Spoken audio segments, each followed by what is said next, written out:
Hey there, horror movie tea sippers. The following podcast episode will contain spoilers for the movie we are about to review. If you have not seen the movie and do not wish to have anything ruined prematurely, please do not continue to watch or listen until you have seen the movie. And welcome to the Horror Movie Tea Podcast.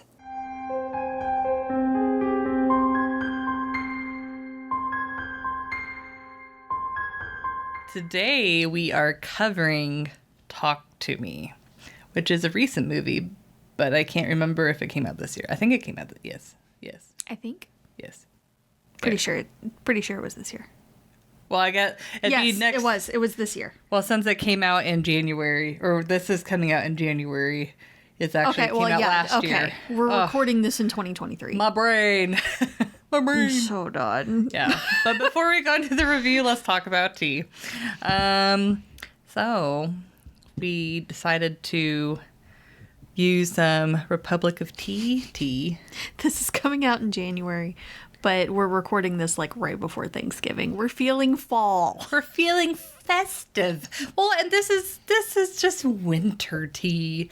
Anyways, mine is fall. I am drinking the apple pie chai. It's got cinnamon, red rooibos, ginger root, natural flavor, whatever that means, licorice root, cardamom seed, nutmeg, and cloves. And I am drinking Republic of Tea's pumpkin ginger tea. And it's got red rooibos, sweet blackberry leaves, cinnamon, ginger, natural flavors, nutmeg, cloves, and allspice. And thank you to the Republic of Tea for allowing us to continue to do what we love. And for our lovely tea sippers out there, brew yourself a cup of tea, sit back, relax, and we hope you enjoy the review. So for the summary, we actually tried this time.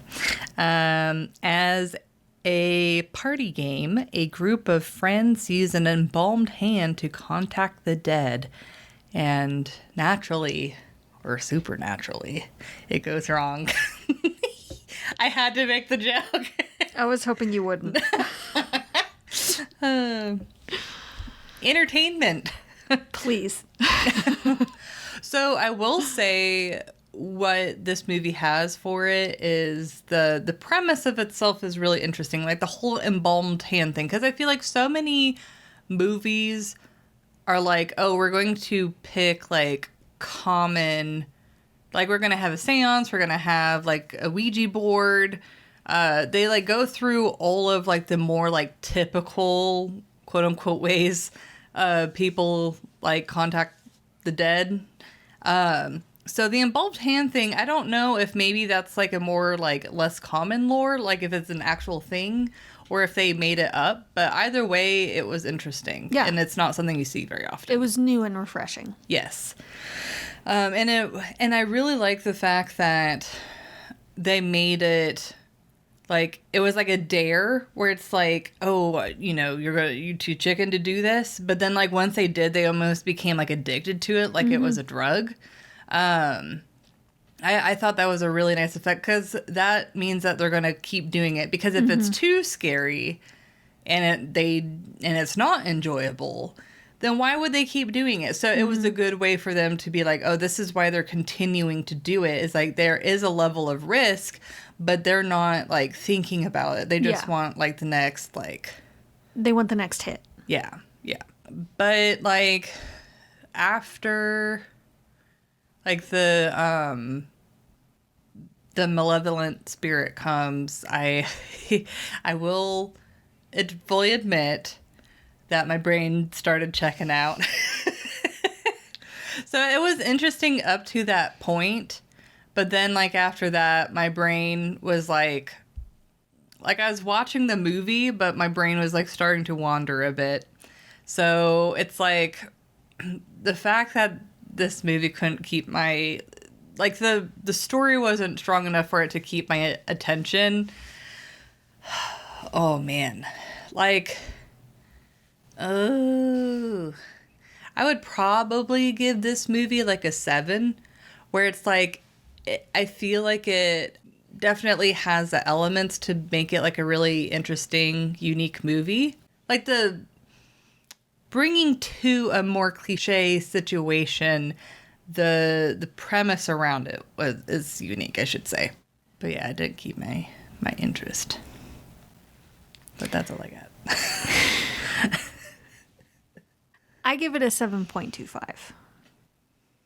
I rather enjoyed this movie. It was refreshing that it wasn't a Ouija board or a seance or like a one specific medium. It was something different.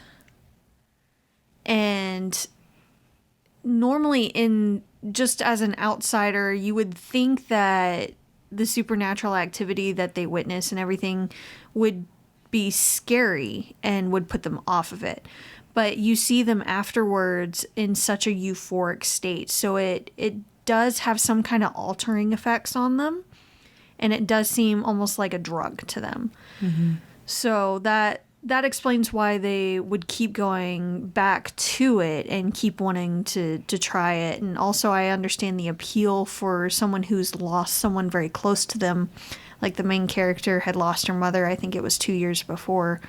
So she was hoping for maybe a chance to talk to her mother. So I can definitely see the appeal there. I thought it was interesting that the spirits that they were contacting were trapped in the hand. Alyssa apparently missed that. I was zoned out in that part, I guess. Oops. Yeah, they were saying if you die while under the influence of the hand, then you were trapped as well. That's why in the end, when there was darkness and she realized that she was dead and she saw a light and walked towards it, it was the candle from the next session. And she was the spirit that they had contacted and she grabbed them. So that's why she was trapped. And that's a cool way to like circle back around. Yes, absolutely. Like the circle continues, because it's like with so many horror movies, they're like, oh, there's like either a resolution or like with The Ring, it's like the curse keeps getting passed on. While this one is like, no, this is like it's complete like circular story. Yeah, and you can see how it's impacting like this one person in particular. Yeah. I do also find it interesting that the spirits are kind of twisted and warped. Like there's not just one malevolent spirit. They all seem to be kind of twisted and all seem to be malevolent. So I'm wondering if, since she is now trapped in the hand as well, if she's going to eventually get twisted and warped and become malevolent herself. Like maybe like the longer you're in there, the more it like damages your soul or whatever. Yeah. So that was interesting.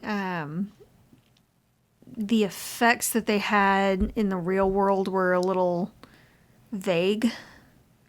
Like they could make you see different things and experience things, and some of it was happening, some of it was just in your head, and it was a little vague on those aspects. The rules weren't too clear there.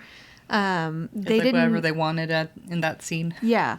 And they said there was a time limit, but how do they know that there's a time limit? How do they know these different rules? Like I wanted a little bit more backstory there.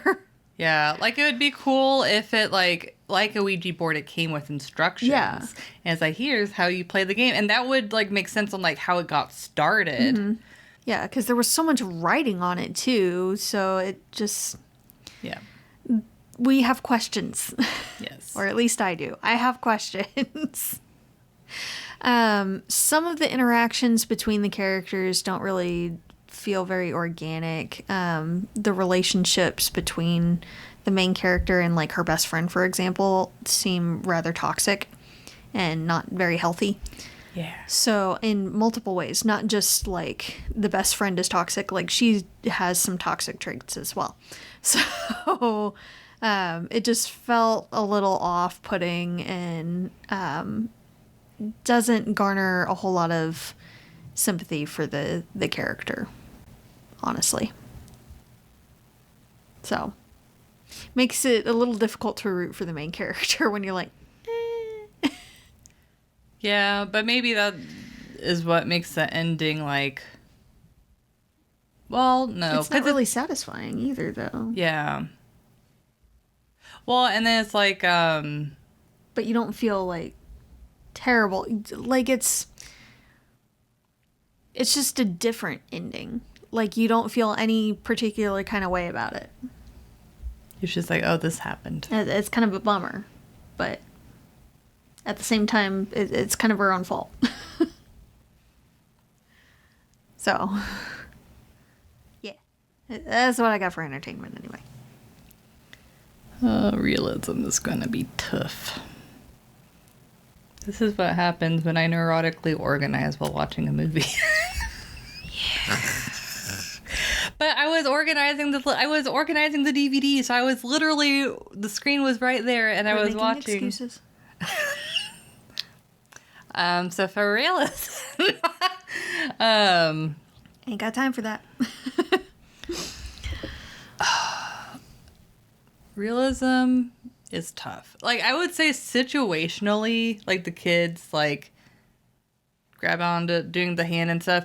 That's like very plausible and very like I can see that happening, because teenagers, it's like teenagers do dumb things, especially like for clout or peer pressure or whatever you want to call it. Well, and a lot of them didn't think it was real. They thought it was faked.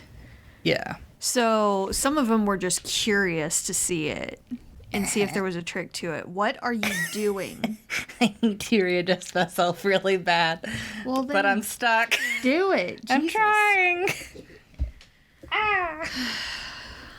I'm sorry. Here we go. Oh, that's so much better. Oxygen back to my leg. But yeah, the teenagers doing teenage stuff. And then, yeah, that's all I got. Oh, but I need to give it a number. Yes, you do. A 2. I'll give it a 2. Because that's pretty safe. I'm so sorry. I'm so sorry to all our listeners. I've disappointed everyone. I feel like you didn't do the homework. I know, but it's like I literally watched the movie, but it literally went poof out of my head. Because it's like I was watching the movie, and then it was after like the whole like quote unquote mother taking over the friend. And then after that, I'm like, these DVDs are really dirty. And so I started dusting, and it just went downhill from there. I'm like, I can listen and pay attention to this movie. And whenever the movie was over, I'm like, yeah, this is fine. But obviously that... It was not, in fact, made a fine. poor choice. I am disappointed. I'm sorry, Mom. So disappointed. I'm not mad. I'm just disappointed.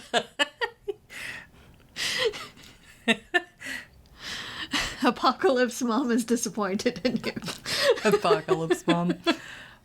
That was great. Yeah, if you haven't, you should watch our 7 days parts or stream, because Jess definitely was Apocalypse Mom in that one. BFF For realism.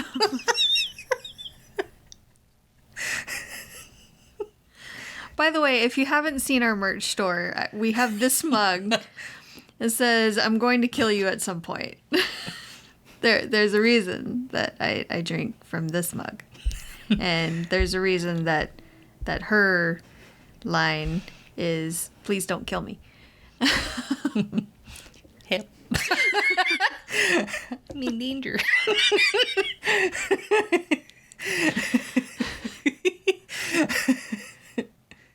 So for realism,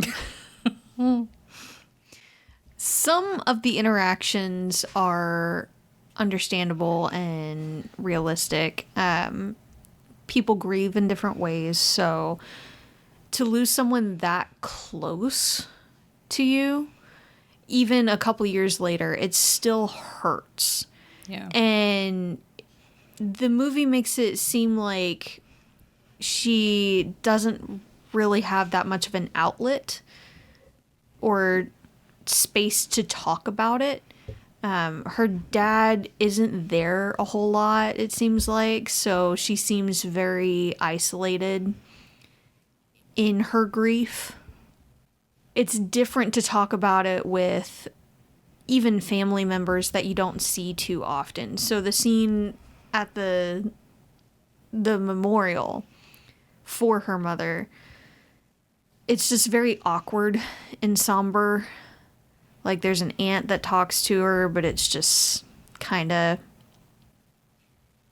here's a couple of memories. Yeah, it's hard to be vulnerable and honest with your feelings with someone that you're not close to. Exactly.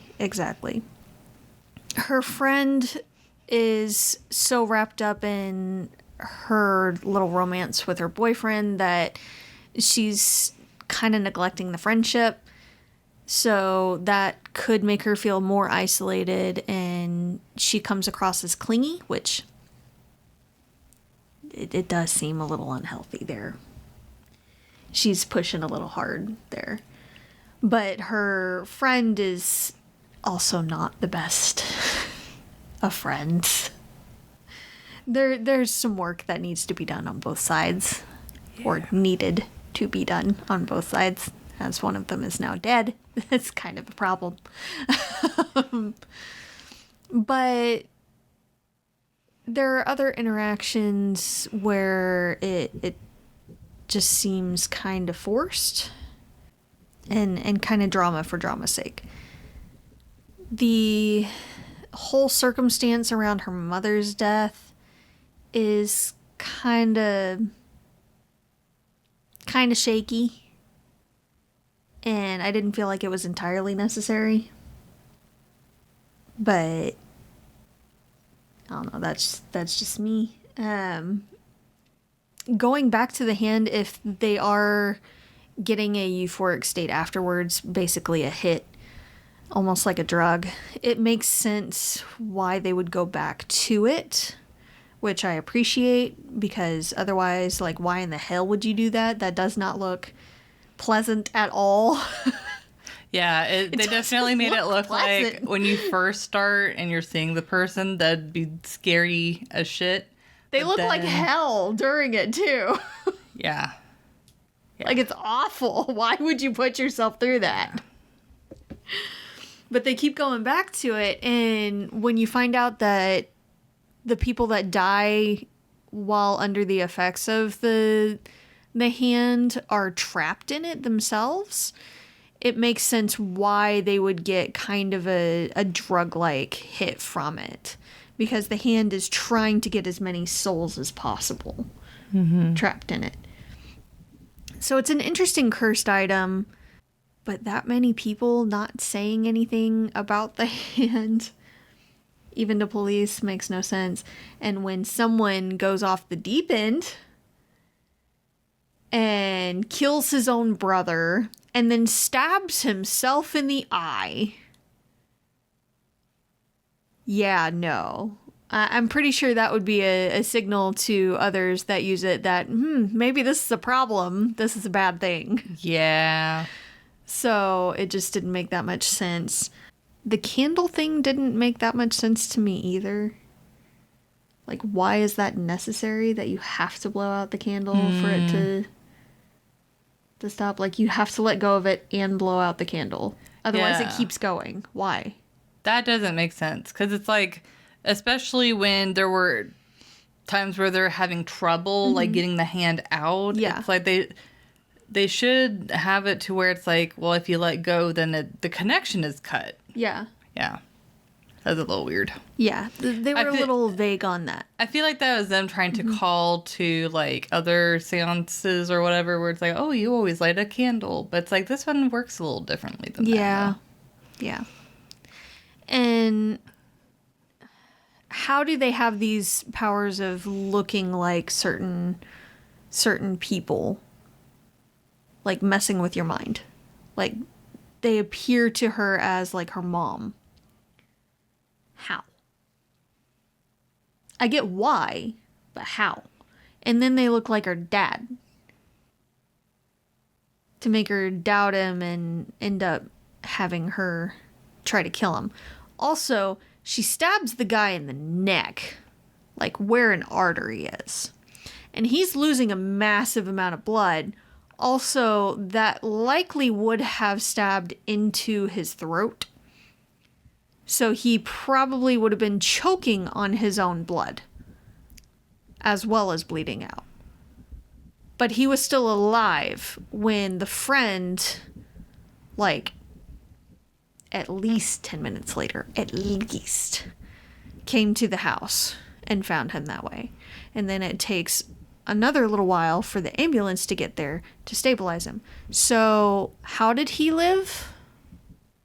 How is the dad not dead?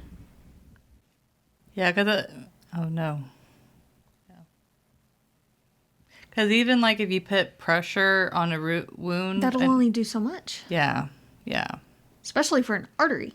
Yeah. And you can't exactly tourniquet that kind of area. Yeah, or stop your heart from beating, so that way it's not, like, pumping out blood. It's not like an arm or a leg where you can tourniquet above the wound, and yeah, you might lose that limb, but you're not going to die. Yeah, you kind of need your head. Yeah, it's kind of important. Yeah. You wouldn't know it from many people, but... Shots fired.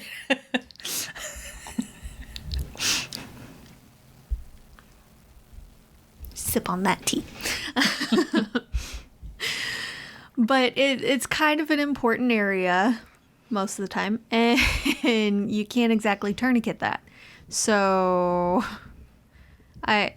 how did he live? That's what I want to know. So yeah. I give it... No, I can't do it. I give it a 1.5. I can't give it higher than that, because also she takes the brother out of the hospital without anyone stopping her. Yeah. And takes him to the highway area, like, or road, I guess. Not necessarily a highway. But no. Like, he was under sedatives and everything, and they had to restrain him because he would hurt himself. So he's under psychiatric care in addition to physical care, like medical care. So there's no way they're letting him out of the area without some kind of forms and all kinds of stuff. And she's not a legal guardian or anything. She's just the friend of the family. Yeah, that would not be... No. Absolutely not. It just doesn't make sense. Also, he wasn't, like, in a secured area. He was in a regular hospital room, which didn't really make sense to me. Yeah, I don't know how that works. Like, maybe that hospital didn't have the resources to have its own, like, ward or something. And it's a different country. I'm pretty sure it was Australia because of the kangaroo in the road. So, or I think it was a kangaroo. If it was young because it was small. Yeah, that was a kangaroo. Yeah. So, Australia. Could be different there. I don't know. But it just seemed off.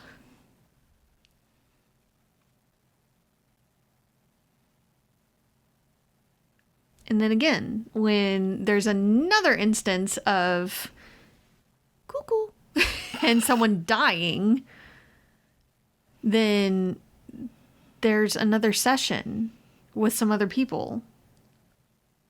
So, why are people doing this still? With the same damn hand? Oh no. Yeah. I got questions. Also, she's the one that had the hand. Who got it? Plot hole.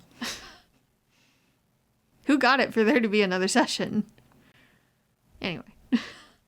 That's what I give it. Like, at least for me, it's like, if you're like, I only want to watch the most prestigious of horror movies, then this one's skippable. But it's like if you...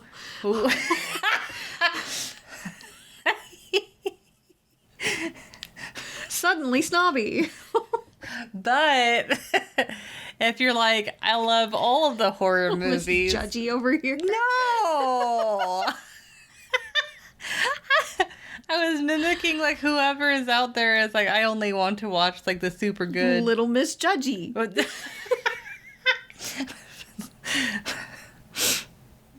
Anyways, or if you're or if you're a person that loves old horror movies, then this one is worth at least one watch. I feel like you get a bit more out of it if you watch it a couple times, but it's worth at least one watch. But thank you for joining us today, and let us know what you thought of the movie. If you'd like to recommend a movie, game, or tea, you can leave us a comment or join our Discord server. And if you'd like to keep up to date with our content, you can find our link tree listed below. If you'd like to support us monetarily, we have a Teespring available, or we have our PayPal donate button, or we have our affiliate link with Republic of Tea available. It does not affect the price of the tea, it just allows us to continue to do what we love. You can find all of the sites mentioned linked below, but until the next time, guys, stay safe and stay spoopy. Bye!